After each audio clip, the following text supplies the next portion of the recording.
अस्सलाम वालेकुम dear students. आज हम डिस्कशन करेंगे about important things to consider while conducting literature review.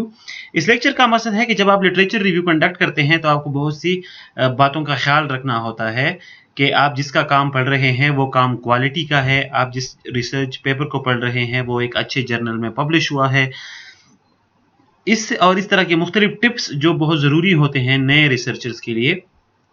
Literature review करते कैसे हैं और इससे मुराद क्या है, इसके लिए आप मेरा इससे पिछला जो लेक्चर है वो पढ़ें। आज मैं आपको सिर्फ प्रैक्टिकली टिप्स दूंगा कि गूगल पे सर्च करते हुए आपको किन चीज़ों का ख्याल रखना है। आज की प्रेजेंटेशन में मैं डिस्कशन करूंगा सबसे पहले कि how to search a paper. अगर एक रिसर्च पेपर को आपने सर्च करना है इंटरनेट पे तो वो कैसे सर्च कर सकते हैं। फिर उसके बाद how to know the number of citation received, कि अगर एक पेपर है वो अच्छा है या बुरा है तो इसका पता हमें उसके साइटेशन से लग सकता है। तो हमें ये कैसे पता चलेगा कि एक पेपर ने कितने साइटेशन रिसीव किए हैं।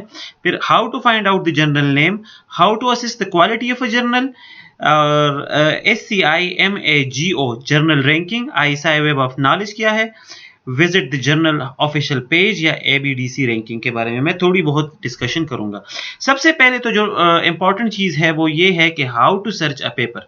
आपने एक रिसर्च पेपर सर्च कैसे करना है। जब आप लिटरेचर रिव्यू करेंगे अपने टॉपिक पे तो जाहिर है आपको अपने टॉपिक के बारे में पता होगा, आपको अपने टॉपिक का नाम याद होगा। आप सीधा गूगल स्कॉलर पे जाएं और वहां पे जो सर्च विंडो है वहां पे अपने जो टाइटल है किसी रिसर्च पेपर का, अगर आपको पूरा टाइटल याद है तो वो टाइटल लिख दें, नहीं तो जिस टॉपिक पे आप काम कर रहे हैं वो टॉपिक लिख दें, या कोई भी कीवर्ड जो आपके टॉपिक से रिलेटेड हो वो आप इस विंडो में लिखें और सर्च को क्लिक करें तो आपको आपके रिक्वायर्ड पेपर मिल जाएंगे। अगर आपको अपना टाइटल याद है रिसर्च पेपर का, जिस पेपर को आप पढ़ना चाह रहे हैं, और आप अगर वो टाइटल लिखते हैं तो फिर तो एग्जैक्ट वो पेपर मिल जाएगा। लेकिन अगर आप कीवर्ड्स वगैरह देते हैं तो एग्जैक्ट वो पेपर नहीं मिलेगा, लेकिन आपके कीवर्ड से मुतालिक जितने भी पेपर्स होंगे वो यहाँ आपको मिल जाएंगे। दूसरा तरीका जो आप कर सकते हैं वो ये है कि जिस जर्नल में वो रिसर्च पेपर शाया हुआ है आप उस जर्नल के पेज को विजिट करें और वहां से पेपर डाउनलोड करें। लेकिन बेस्ट गूगल स्कॉलर रहता है, ये क्विक है, इजीली एक्सेसिबल है और यहाँ पे आपको फ्री अच्छे खासे पेपर्स मिल जाते हैं। आइए इस पे प्रैक्टिस करते हैं कि हमने इसको हकीकत में कैसे करना है। तो आपने गूगल क्रोम खोलना है। गूगल क्रोम पे जाके आप गूगल स्कॉलर वेबसाइट लिखें, जैसे कि अभी ये मैं लिख रहा हूं। फॉर एग्जांपल यहाँ पे आप आए, ये देखें यहाँ पे जैसे आप गूगल स्कॉलर खोलेंगे तो इस तरह की एक विंडो खुल जाएगी। इस विंडो में आपने अपने जो रिसर्च पेपर आपने पढ़ना है उसका नाम लिखिए। जैसे कि एक रिसर्च पेपर है, मैं उसका नाम लिख के उसको सर्च कर रहा हूँ।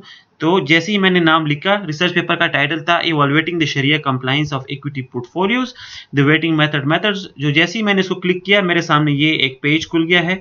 यहाँ पे ये पेपर का टाइटल है, नीचे ये जो थोड़ी सी डिस्क्रिप्शन दी गई है ये इसका एब्स्ट्रैक्ट बता रहा है, और यहां से मैं ये पेपर डाउनलोड कर सकता हूं। जिसके सामने ये PDF लिखा हो इसका मतलब है कि वो पेपर अवेलेबल है, वो आप डाउनलोड कर सकते हैं।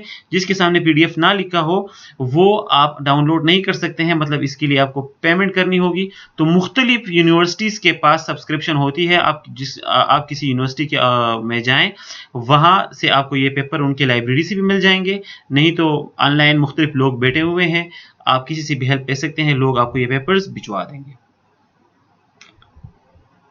दूसरा जो इसमें इंपॉर्टेंट चीज है that is how to find out the journal name in which the article is published. अब अगर मैं एक पेपर के बारे में पढ़ना चाह रहा हूं जिसको मैं पढ़ रहा हूं, तो मुझे कैसे पता चलेगा कि ये रिसर्च पेपर कौन से जर्नल में पब्लिश हुआ है। तो इसके लिए भी आप गूगल स्कॉलर में जाएं, वहां पे जो पेपर आप पढ़ रहे हैं उसका टाइटल गूगल स्कॉलर में सर्च करें तो वहां से आपको हेल्प मिल सकती है। फॉर एग्जाम्पल जैसे ही मैंने ये पेपर का टाइटल यहाँ गूगल स्कॉलर में लिखा, ये पेपर मुझे मिल गया। यहाँ पे आप देखें ये इसके स्कॉलर्स हैं, ये इसके राइटर्स हैं, क्रिस बाउट है, मोहम्मद वाजिद रजा है, मरियान वाउटर्स हैं, ये तीनों इसके ऑथर है। ये पेपर इन्होंने लिखा है। लेकिन अगर आप इसको क्लिक करेंगे इस पेपर को तो नेक्स्ट जो पेज खुल जाएगा वो कुछ इस तरह दिखाई देगा। मैं इसको क्लिक करता हूं, सॉरी इंटरनेट इशू है शायद। जैसे आप इसको क्लिक करेंगे आपको यहाँ पे जनरल नेम पता चल जाएगा। अदरवाइज आप यहाँ नीचे भी देख सकते हैं, यहाँ पे आप देखें international review of financial analysis, जो यहाँ पे साथ में international review of financial analysis लिखा हुआ है, इससे ये मुराद है कि ये जो रिसर्च पेपर है ये international review of financial analysis में पब्लिश हो चुका है। साथ में अगर आप देखें तो 2019 भी लिखा गया है। 2019 का मतलब है कि ये पेपर 2019 में शाया हुआ है और ये इसके ऑथर्स हैं। तो यहां से बड़े आसानी से पता चल जाता है कि कौन सा पेपर कौन से जर्नल में पब्लिश हुआ है। How to assess the quality of a journal. अब मैं बार बार बता रहा हूं कि जब आपने लिटरेचर रिव्यू करनी है तो आप कोशिश करें कि एक ऐसे रिसर्च आर्टिकल्स को पढ़ें जिस आर्टिकल जो जर्नल क्वालिटी जर्नल हो, कि जो अच्छी क्वालिटी की जर्नल हो उसके रिसर्च पेपर्स पढ़ें। वहां से आपको लर्निंग भी होती है और वहां से आपको रिलायबल मटेरियल मिलता है। तो अब अगर मैं एक जर्नल की क्वालिटी के बारे में जानना चाहूं तो मैं तो एक नया रिसर्चर हूं, मुझे कैसे पता चलेगा कि ये जर्नल अच्छे क्वालिटी का है या लो क्वालिटी का है? तो इसके बहुत से तरीके हैं। सबसे पहले तो आप देखें कि इस जर्नल का इम्पैक्ट फैक्टर क्या है। उसके बाद देखें कि ये जर्नल का एच इंडेक्स क्या है। तो अगर ये दो स्टेटिस्टिक किसी जर्नल के हाई हैं, किसी जर्नल के ये दो स्टेटिस्टिक ऊपर मतलब ज़्यादा आ रहे हैं, तो इससे मुराद ये है कि ये जर्नल अच्छे हैं, आप इनको पढ़ सकते हैं। अगर ये दो स्टेटिस्टिक इनके कम है तो फिर आप कोशिश करें कि ऐसे जर्नल्स को ना पढ़ें। इम्पैक्ट फैक्टर क्या है? इम्पैक्ट फैक्टर असल में आपको बताता है कि एक जर्नल है, उसमें जितने रिसर्च पेपर्स शाया हुए हैं, हर एक रिसर्च पेपर को दूसरे रिसर्च पेपर में कितनी साइटेशंस मिली हैं। इसका फार्मूला यहाँ पे मैंने लिखा है। इस तरीके से आप अपना एक जर्नल का इम्पैक्ट फैक्टर कैलकुलेट कर सकते हैं, लेकिन ये हमें कैलकुलेट करने की ज़रूरत नहीं होती। मुख्तलिफ वेबसाइट्स ने ये कैलकुलेट किया होता है और ये आप आसानी से देख सकते हैं। एच इंडेक्स क्या है? H index is defined as the maximum value of H such that the given author journal has published H papers that have been cited at least H times. H index ये बताता है कि suppose आपने 50 research papers लिखे हैं और आपका H index 10 है, तो इससे मुराद है कि आपके 50 आर्टिकल में से 10 ऐसे आर्टिकल्स हैं जो एटलीस्ट 10 मरतबा दूसरे रिसर्च जर्नल में साइट हो चुके हैं। तो ये एच इंडेक्स कहलाता है। तो जितना एच इंडेक्स आपका ज्यादा हो उतना ही आपकी क्वालिटी अच्छी होती है। जितना इम्पैक्ट फैक्टर ज्यादा हो उतना आपकी जर्नल की क्वालिटी ज्यादा होती है। इम्पैक्ट फैक्टर आप कहाँ पे देख सकते हैं? ये अगर आप किसी जर्नल के ऑफिशियल वेब पेज पे जाएं तो वहां से भी आपको पता चल सकता है। इसके अलावा अगर आप SCIMAGO जर्नल रैंकिंग पे जाएं तो वहां से भी आपको पता चल सकता है कि जर्नल की इम्पैक्ट फैक्टर क्या है। ISI वेब ऑफ नॉलेज एक ऑफिशियल वेबसाइट है, वहां पे भी जब आप जाते हैं तो आपको वहां से भी पता चल सकता है कि जो जर्नल आप पढ़ रहे हैं उसका इम्पैक्ट फैक्टर कितना है। इसको हम यहाँ पे मुख्तलिफ तरीकों से ढूंढ सकते हैं।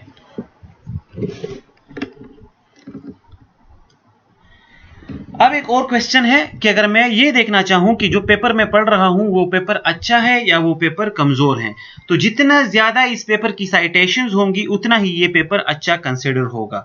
अब मुझे कैसे पता चलेगा कि इस पेपर की कितनी साइटेशंस हैं?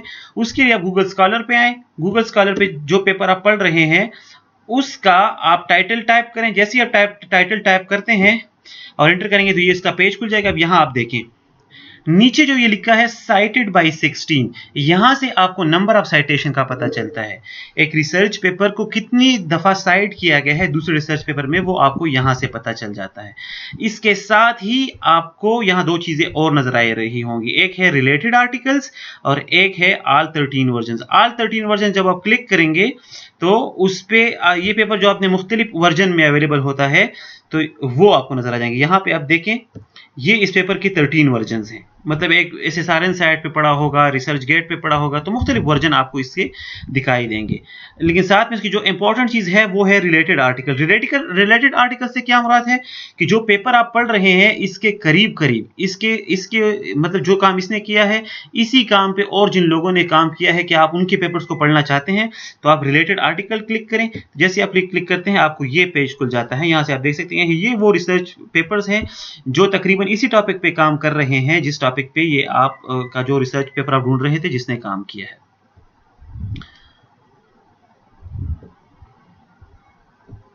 तो इस तरीके से आपको साइटेशन का भी पता चल जाएगा, रिलेटेड आर्टिकल्स क्या चीज है और ऑल वर्जन्स का भी पता चल जाएगा।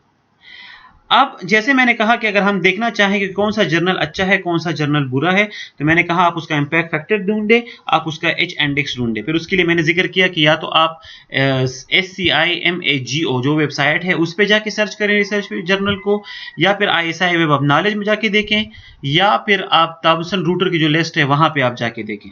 तो आइए अब इन चीजों को थोड़ा बहुत डिस्कस करते हैं और मैं आपको इनको करना सिखाता हूं कि प्रैक्टिस में अगर आप ये वेबसाइट यूज करना चाहें तो आप कैसे करते हैं। आप गूगल पे जाएंगे, वहां पे SCIMAGO लिखेंगे तो आपको ये वाला वेब पेज खुल जाएगा, जैसे कि ये यहाँ पे नजर आ रहा है।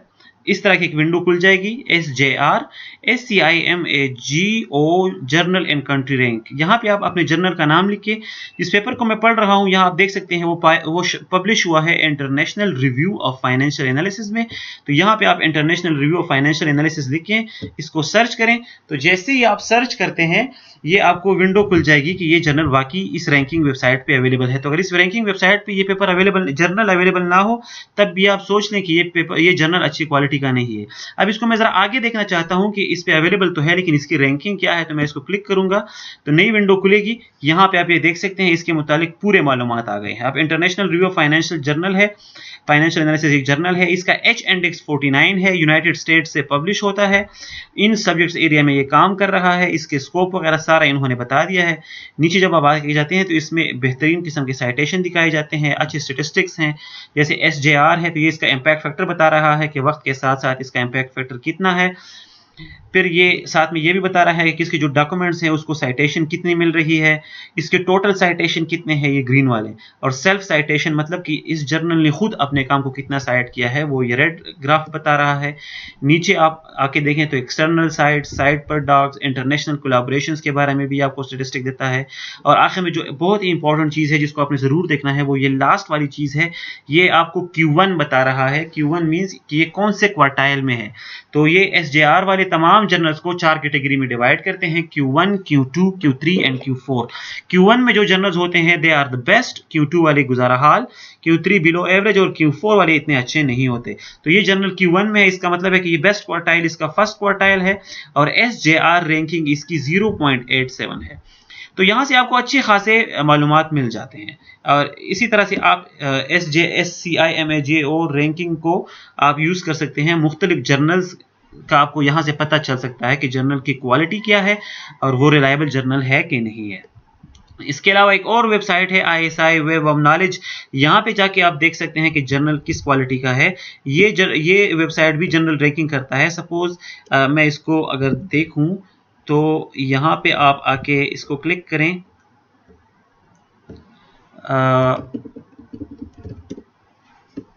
ये यूज़र नेम और पासवर्ड इसके लिए चाहिए होता है, तो आप इसको मतलब रजिस्टर कर सकते हैं। जैसे ही आप रजिस्टर करेंगे आपको यहाँ एक्सेस मिल जाएगा, लेकिन चलिए मेरे साथ नहीं खुल रहा, लेकिन मेरे पास एक्सेस है, मैंने आगे से डाउनलोड किए हैं। तो ISI वेब ऑफ नॉलेज पे जब आप जाते हैं, वहाँ की ये जो सर्च विंडो नज़र आ रही है, इस पर आप अपने जर्नल का नाम लिख के जैसे ही क्लिक करेंगे वहाँ से आपके जर्नल का नाम खुल जाएगा। फिर आप जर्नल के नाम को क्लिक करेंगे तो आपको आगे जाके उसका इम्पैक्ट फैक्टर और सारा कुछ पता चल जाता है। यहाँ पे आप देखें international review of financial analysis का 2019 का इम्पैक्ट फैक्टर 1.693, इसका 2018 का इम्पैक्ट फैक्टर है। इस तरीके से आप जर्नल्स के इम्पैक्ट फैक्टर आराम से देख सकते हैं। ISI वेब ऑफ नॉलेज पे जो जर्नल्स होंगे, मतलब जिस जर्नल को आप सर्च करते हैं इस वेबसाइट पे, अगर वो इस वेबसाइट पे लिस्टेड हैं तो ये अच्छे जर्नल्स होते हैं। ISI वेब ऑफ नॉलेज पे अगर वो जर्नल्स नहीं है तो आप कोशिश करें कि ऐसे जर्नल्स में आप पब्लिकेशन ना करें। इसके अलावा आप एक काम और भी कर सकते हैं कि आप बजाय SCI के और जो ISI वेब ऑफ नॉलेज है उसके साथ साथ आप जर्नल के होम पेज पे भी जा सकते हैं। मतलब जो जर्नल का अपना पेज है उधर आप जाके इसको देख सकते हैं कि जर्नल की क्वालिटी क्या है। तो यहाँ पे आप उस जर्नल का नाम लिखिए जिसको आप देखना चाहते हैं। International review of financial analysis की हम बात कर रहे हैं, इसको देखते हैं। तो यहाँ जैसे ही खुलेगा इसकी जर्नल वेबसाइट के जो अपना पेज है उसको क्लिक करें तो वहाँ से भी आपको इसके बारे में अच्छे खासे इंफॉर्मेशन मिल जाते हैं कि ये जर्नल किस क्वालिटी का है। ये देखिए, ये इस जर्नल का ऑफिशियल वेब पेज है। यहाँ पे आप देख सकते हैं कि अगर आपने इस जर्नल में पेपर जमा करवाना है तो उसके लिए क्या गाइडलाइंस है, तरीक़ाकार क्या है, आजकल इसका कौन सा वॉल्यूम चल रहा है, और मोस्ट इंपॉर्टेंटली ये दो चीज़ें बहुत ज़रूरी हैं।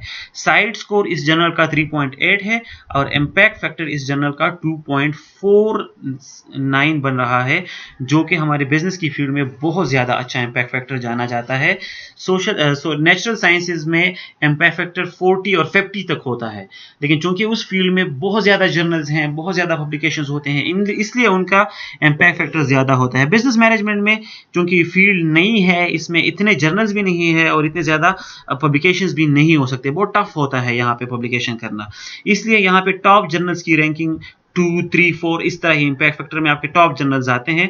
तो अगर कोई नेचुरल साइंसेज वाला आपसे कहे कि आपका इम्पैक्ट फैक्टर कितना है और आप कहें कि मैंने 1 इम्पैक्ट फैक्टर में जमा किया है, तो शायद उनको लगे कि आपकी जर्नल क्वालिटी लो है। लेकिन ये बात आपको समझ लेनी चाहिए कि सोशल साइंसेज में, बिजनेस मैनेजमेंट में, इन फील्ड ऑफ स्टडीज में इम्पैक्ट फैक्टर 4, 5 से ज़्यादा होना बहुत मुश्किल होता है, नहीं होते इनसे ज़्यादा। तो अगर आपका 1, 2, 3 इनमें इम्पैक्ट फैक्टर में पब्लिकेशन आती है, तो इसका मतलब है कि आपने दुनिया के टॉप जर्नल्स में पब्लिकेशन की है। इन कंपैरिजन अगर आप नेचुरल साइंसेज की बात कर रहे हैं, तो टॉप जर्नल्स का इम्पैक्ट फैक्टर 20, 30 से ऊपर होता है। उससे कम जो होते हैं वो एवरेज जर्नल्स होते हैं।